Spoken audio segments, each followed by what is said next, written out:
Buenas tardes, mi nombre es Ingrid Giovanna Zipacón Gómez y en el siguiente video vamos a hablar acerca de la caminata de 6 minutos. Entonces, para comenzar, la caminata de 6 minutos es una prueba de esfuerzo de carga constante que mide la distancia que puede realizar una persona caminando por un periodo de 6 minutos, con un paso rápido pero no debe correr, sobre una superficie plana y dura. Es una de las pruebas más simples y más utilizadas para evaluar la capacidad funcional del paciente. Dentro de las indicaciones que encontramos para realizar esta prueba de la caminata de 6 minutos, entonces encontramos un grupo que es para la comparación del estado funcional pre y post tratamiento o una intervención, ya sea un trasplante pulmonar, una cirugía de resección de volumen, EPOC, hipertensión pulmonar, insuficiencia cardíaca congestiva, rehabilitación pulmonar. Otro grupo que encontramos es la evaluación en el estado funcional en las patologías de EPOC, fibrosis quística, insuficiencia cardíaca congestiva, enfermedad valvular periférica o trastornos neuromusculares o personas de edad avanzada. Y el otro grupo que encontramos dentro de las indicaciones es el predictor de morbilidad y mortalidad en patologías con EPOC, insuficiencia cardíaca congestiva e hipertensión pulmonar primaria. Dentro de las contraindicaciones encontramos unas contraindicaciones absolutas como las que son el infarto agudo de miocardio o angina de pecho inestables en el mes anterior de la prueba, frecuencias cardíacas en reposo superiores a 120 latidos por minuto, la presión arterial en reposo superior a 180 milímetros de mercurio sistólica o 100 milímetros de mercurio diastólica, arritmias cardíacas no controladas o falta de cooperación o de colaboración por parte de la persona que va a realizar la prueba. Y dentro de las contraindicaciones relativas encontramos dificultad para la comprensión de la prueba, trastornos musculoesqueléticos o dificultad para realizar una marcha. En cuanto a la preparación que debemos hacer con el paciente, debemos de decirle que debe llevar ropa confortable para realizar la prueba, calzado apropiado para caminar.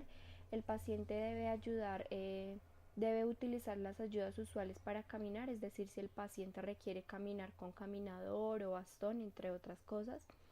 Y pues el paciente debe continuar con su régimen médico habitual, es decir, no debe cancelar los medicamentos que esté tomando. El paciente no debe realizar ejercicio vigoroso 2 horas antes de realizar la prueba y se le debe realizar la lectura, explicación y se le debe hacer firmar el consentimiento informado, el cual es específico para la prueba de la caminata de 6 minutos.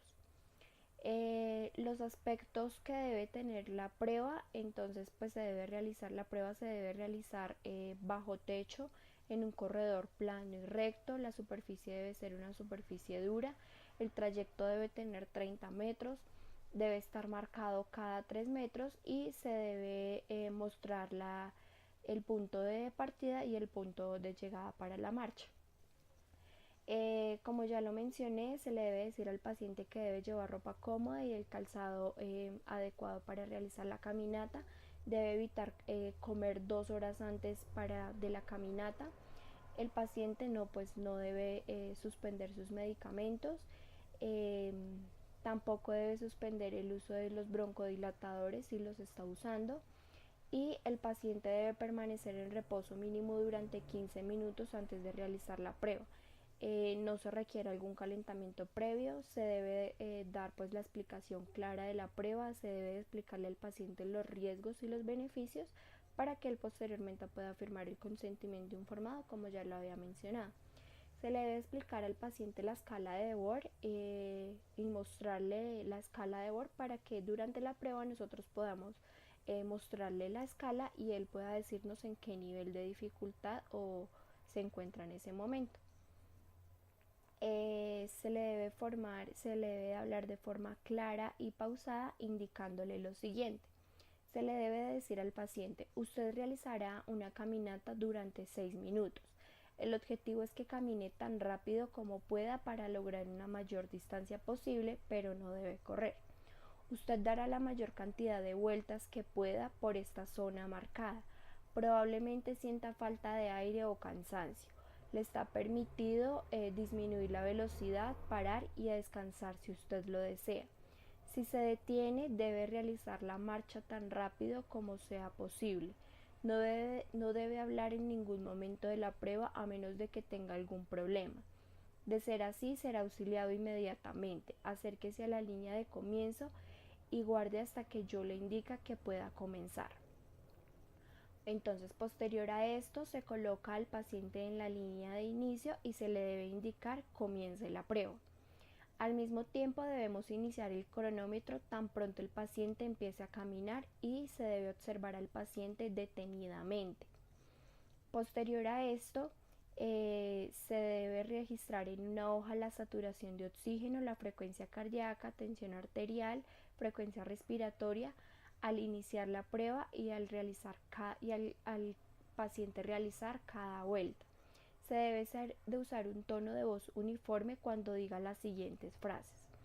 Después de 1 minuto se le debe decir al paciente, va muy bien, le quedan 5 minutos.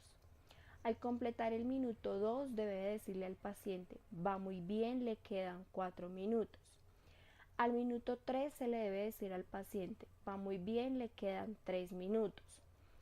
Al minuto 4 se le debe decir al paciente, va muy bien, le quedan solo 2 minutos. Al minuto 5 se le debe indicar, va muy bien, le queda solo 1 minuto. Cuando el paciente complete los 6 minutos se le debe decir, deténgase donde se encuentra. Si el paciente se detiene durante la prueba, debe estimular cada 30 segundos diciéndole, por favor, reinicie su caminata en cuanto le sea posible. Cuando el paciente se detenga, se debe registrar el tiempo en el que el paciente se detiene y el tiempo en el que el paciente reinicia la caminata.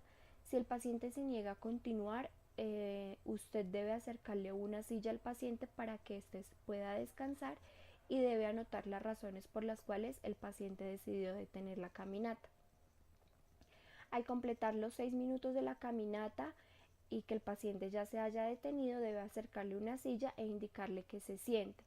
Y posterior a esto se debe registrar cuanto antes nuevamente la saturación de oxígeno, frecuencia cardíaca y la tensión arterial, frecuencia respiratoria. Vale la pena aclarar que en cada vuelta se le debe estar mostrando la escala de Bohr al paciente, al igual que mostrarle la escala de Bohr al finalizar la prueba. Los valores después de finalizada la prueba se debe registrar a los 3 minutos después de haber realizado la prueba y 5 minutos después de haber realizado la prueba. La persona que esté realizando la prueba debe marcar el punto donde el paciente se detuvo, debe registrar el número de vueltas marcadas, calcular la distancia total caminada por el paciente, anotar los metros que el paciente alcanzó, felicitar al paciente por el esfuerzo realizado, calcular el porcentaje de la frecuencia cardíaca máxima y el consumo de oxígeno y colocar al paciente en una posición sedente por 30 minutos para que éste pueda descansar y posteriormente se debe generar el reporte de los resultados. La explicación anterior la vamos a ver a continuación en una explicación más profunda de cómo se debe realizar la prueba. Muchas gracias.